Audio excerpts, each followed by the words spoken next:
थोड़े से लोग नॉर्थ ईस्ट से भी आए। ओरिजिनल इनहेबिटेंट पहले कहते थे ड्रेविडियंस होते थे, हालांकि ये भी अब थ्योरी डिस्प्रूव हो गई है, ड्रेविडियंस भी बाहर के थे।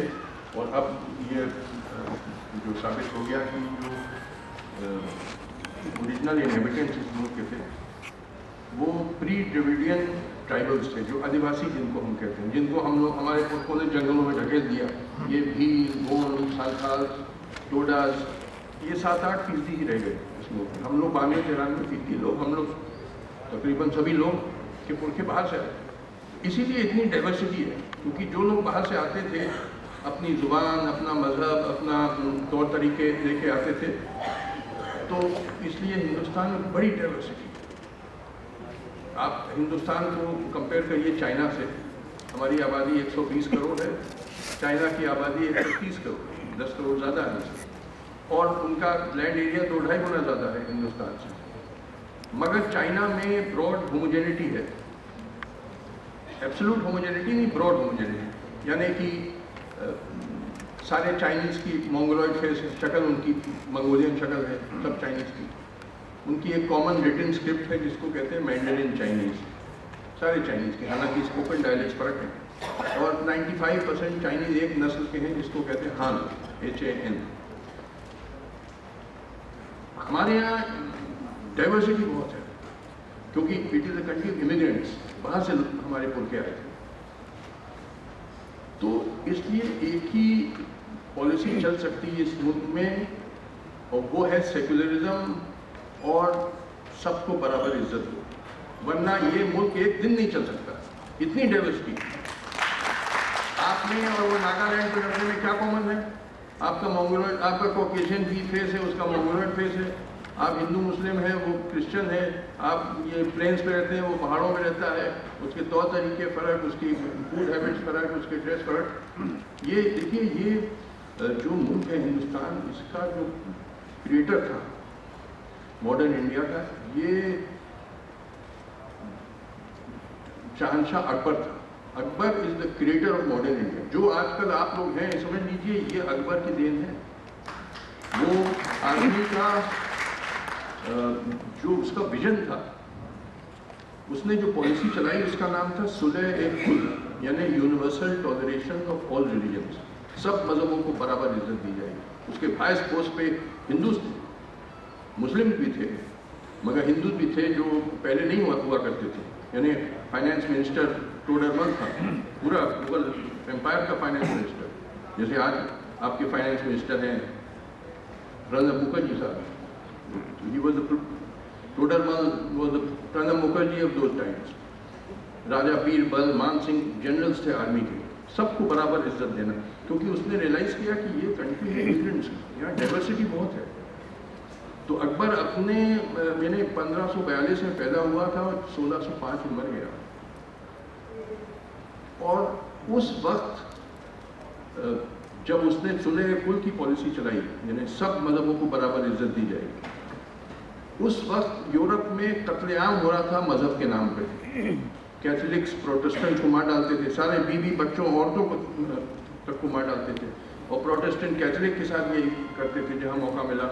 दोनों यहूदियों के साथ यही करते थे, कत्लेआम, रिलीजियस मैसेकर। जैसे 1572 में सेंट बार्थोलोम्यू मैसेकर हुआ फ्रांस में, कैथोलिक्स ने प्रोटेस्टेंट को मारा। आप जिसकी बुक से पढ़ लीजिए। उस टाइम अकबर की पॉलिसी सुलह-ए-कुल चल रही थी। देखिए, दीन इलाही तो फेल हो गई। दीन इलाही में उसने कोशिश की एक कॉमन रिलीजन बनाया, वो फेलियर था। मगर सुलह-ए-कुल सक्सेसफुल हुआ, सफल हुआ, क्योंकि वही चल सकता है कि सबको बराबर इज्जत हो। और वो मतलब अपने वक्त से 200 साल आगे था। He was 200 years ahead of his time। Greatest ruler the world has ever seen. दुनिया में इससे महान कोई सम्राट हुआ नहीं है जैसा अकबर था। वही जो आज हिंदुस्तान है वो अकबर की देन है, और उसी अकबर की पॉलिसी को पंडित जवाहरलाल नेहरू ने आगे बढ़ाया। देखिए, 1947 में पार्टीशन जब हुआ हिंदुस्तान में, जस्टिस राजेंद्र सच्चा तो उसके गवाह होंगे, क्या मजहबी पागलपन चल रहा था, कत्लेआम हो रहा था मजहब के नाम पे। पाकिस्तान ने अपने को इस्लामिक स्टेट डिक्लेयर कर दिया। उस वक्त कितना प्रेशर पड़ा होगा पंडित नेहरू पे कि इंडिया को डिक्लेयर करिए हिंदू स्टेट, जब पाकिस्तान ने अपने को डिक्लेयर कर दिया इस्लामिक स्टेट, इसको बनाइए हिंदू स्टेट।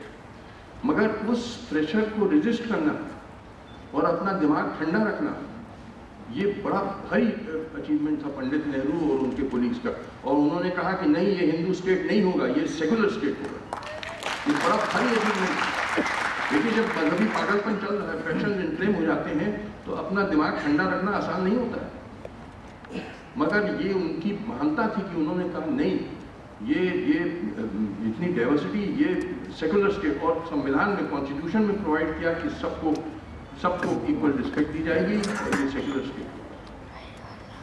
वही ब्रॉड पॉलिसी, इसी वजह से देखिए है, यहाँ भी बहुत सारी गड़बड़ियाँ हैं,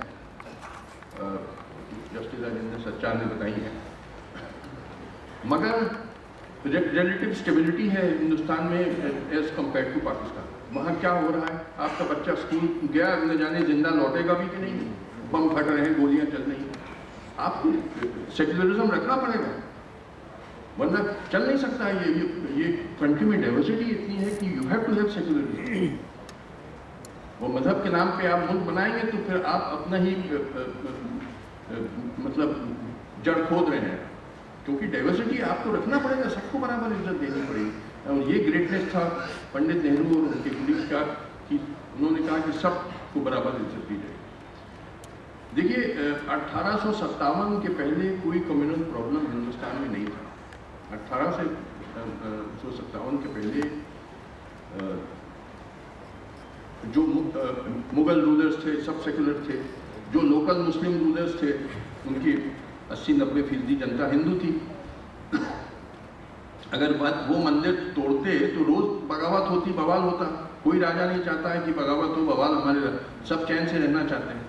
तो अपने इंटरेस्ट में जितने भी मुस्लिम रूलर्स थे, जैसे मुगल रूलर्स थे, हमारे यूपी के नवाब अवध थे, बंगाल में नवाब मुर्शिदाबाद थे, मैसूर में टीपू सुल्तान थे, ये सब ने कम्युनल हार्मनी को फॉस्टर किया।